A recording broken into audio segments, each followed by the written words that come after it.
الحمدللہ رب العالمین۔ محترم بزرگ دوستو، فقہ کی کتابوں میں ایسا مسائل آپ لوگوں کو ملے گا، وَيُصَلِّي بِتَيَمُّمِهِ مَا شَاءَ مِنَ الْفَرَائِضِ وَالنَّوَافِلِ، یعنی دین آسان ہے، الدین یسر، شریعت بھی آسان ہے، اللہ کا کلام بھی آسان ہے۔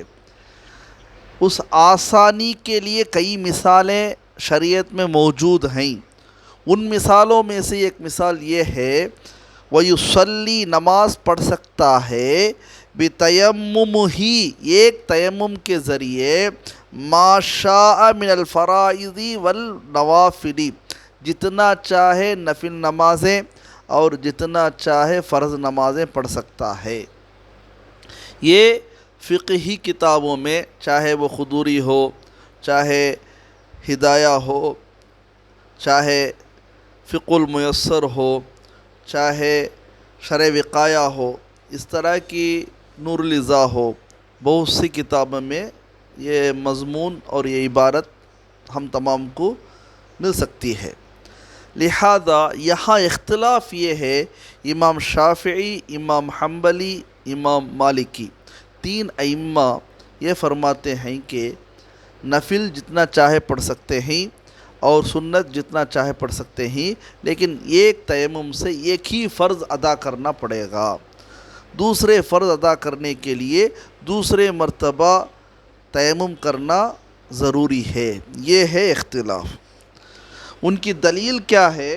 عن مجاہدین، حضرت مجاہد رحمہ اللہ روایت فرماتے ہیں، عن ابن عباس رضی اللہ تعالی عنہما، حضرت عبداللہ بن عباس رضی اللہ تعالی عنہما اس حدیث کی راوی ہیں، قال، فرماتے ہیں، من السنت، سنت یہ ہے کہ اللہ یصلی الرجل بالتیمم، تیمم کے ذریعے آدمی نماز نہیں پڑھ سکتا ہے، ایک تیمم کے ذریعے، الا صلاۃ واحدۃ، مگر ایک ہی نماز، فرض نماز، ثم تیمم للصلاۃ الاخری، دوسری فرض نماز کے لیے دوسرا تیمم کرنا ضروری ہے۔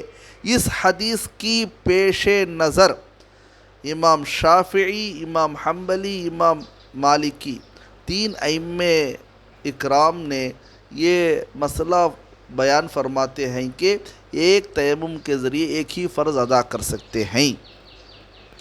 اس کا جواب حنفیہ کے نزدیک ایک تیمم کے ذریعے جتنا چاہے فرض ادا کر سکتے ہیں، شرط یہ ہے کہ تیمم نہ ٹوٹے۔ تیمم کن چیزوں سے ٹوٹ جاتا ہے؟ جن امور سے وضو ٹوٹ جاتا ہے، ان امور سے تیمم بھی ٹوٹ جاتا ہے۔ لہذا ایک تیمم سے ابو حنیفہ رحمہ اللہ فرماتے ہیں کئی نمازیں ادا کر سکتے ہیں، فرض، کئی نمازیں ادا کر سکتے ہیں، سنت اور نوافل، یہ بھی سنت اور نوافل کے قائل ہیں، یعنی یہ بھی فرماتے ہیں، یہ تینوں ائمہ اکرام فرماتے ہیں کہ سنت پڑھ سکتے ہیں جتنا چاہے، نفل پڑھ سکتے ہیں جتنا چاہے، لیکن فرض کے لیے ایک ہی فرض ادا کر سکتے ہیں، دوسرے فرض ادا کرنے کے لیے تم ہی دوسرا تیمم کرنا پڑے گا۔ یہ مسئلہ ہے۔ اب ان کی دلیل کہاں ہے؟ مصنف عبد الرزاق میں جلد نمبر 1 میں صفحہ نمبر 215 میں موجود ہے۔ علامہ عینی جلد نمبر 1 میں صفحہ نمبر 320 پر 9 صفحہ نمبر میں موجود ہے، یعنی 329 صفحہ نمبر میں موجود ہے۔ اب اس کا جواب یہ ہے، ابو حنیفہ رحمۃ اللہ علیہ کے پاس سے یہاں یہ فرمایا گیا ہے یہ سنت ہے، یعنی سنت یہ ہے کہ ایک تیمم کے ذریعے ایک فرض ادا کرے، اور ایک سنت یہ ہے کہ دوسرے فرض ادا کرنے سے وہ سنت نہیں روکتی ہے، ادا کرنا جائز ہے، کیونکہ دوسرا تیمم کرنا دوسرے فرض کے لیے سنت ہی ہے۔ یہ ایسا سمجھو، مثال کے لیے مسواک کرنا سنت ہے، اگر کوئی آدمی بغیر مسواک کے وضو کرے تو وضو نہیں ہوگا؟ ضرور ہو جائے گا۔ اور عطر لگانا سرما لگانا سنت ہے. بغیر عطر کے بغیر سرما کے اگر کوئی نماز پڑھے، اگر کوئی سوئے، کیا غلط ہے؟ غلط تو نہیں ہے، گناہ تو نہیں ہے. جیسا مسواک کے بغیر بھی وضو ہو جاتا ہے کیونکہ وہ مسواک سنت ہے، ویسا ہی ہر فرض نماز کے لیے نیا تیمم کرنا سنت ہے. ایک جواب. یہ سنت دوسرے فرض نماز کو اس پرانے تیمم سے ادا کرنے سے نہیں روکتی ہے. جیسا مسواک نہیں کرنے سے وضو نہیں ٹوٹتا ہے، وضو ہو جاتا بولتے ہی، اسی طرح ہر فرض نماز کے لیے ہر تیمم کرنا، نیا تیمم کرنا سنت ہے. ایک جواب ہے. دوسرا جواب یہ ہے، ان الصعید الطیب، بے شک پاک مٹی، طہور المسلمی، مسلمان کی پاکیزگی ہے، اس سے پاکی حاصل کر سکتے ہیں. وَإِن لَّمْ يَجِدِ الْمَاءَ، اگر وہ مسلمان اگرچہ پانی نہ پایا ہو، 10 سنین، 10 سال بھی پانی نہ ملے اس کو، 10 سال بھی وہ تیمم کر کے نماز پڑھ سکتا ہے. تب سنت یہ ہے کہ ہر نماز کے لیے نیا نیا تیمم کرے، اور اگر کوئی آدمی نیا تیمم کیے بغیر دوسرے فرض نماز ادا کرے تو ہو جاتی ہے.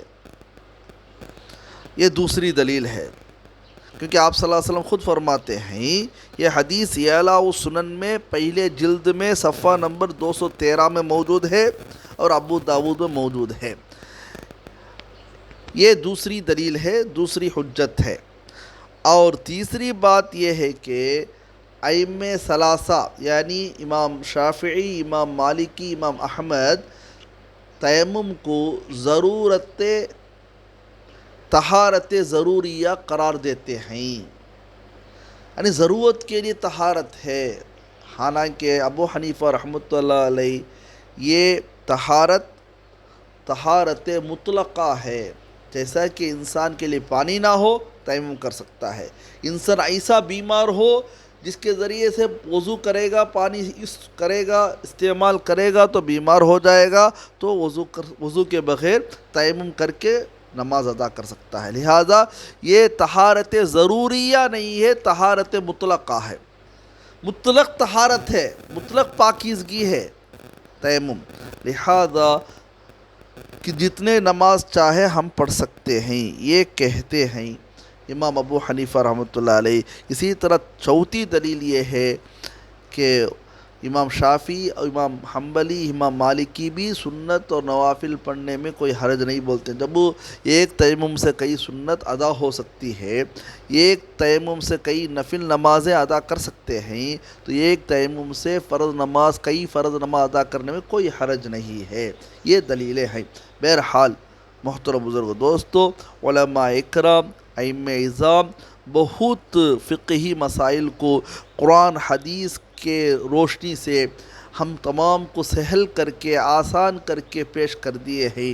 ہم تمام کو چاہیے کہ مع دلیل اس کو اپنائیں، اور قرآن حدیث کی دلیل کے ذریعے کسی بھی ائمہ کی اتباع کریں گے، انشاءاللہ ضرور جس مقصد کے لیے ہم دنیا میں آئے ہیں اس مقصد میں ضرور کامیابی حاصل کریں گے. اللہ تعالی ہم تمام کو چاروں ائمہ اربعہ میں سے کسی ایک امام کی اتباع کر کے قرآن حدیث کے مطابق زندگی گزار کر اللہ کے پاس ایمان کے ساتھ جانے کی توفیق نصیب فرمائے.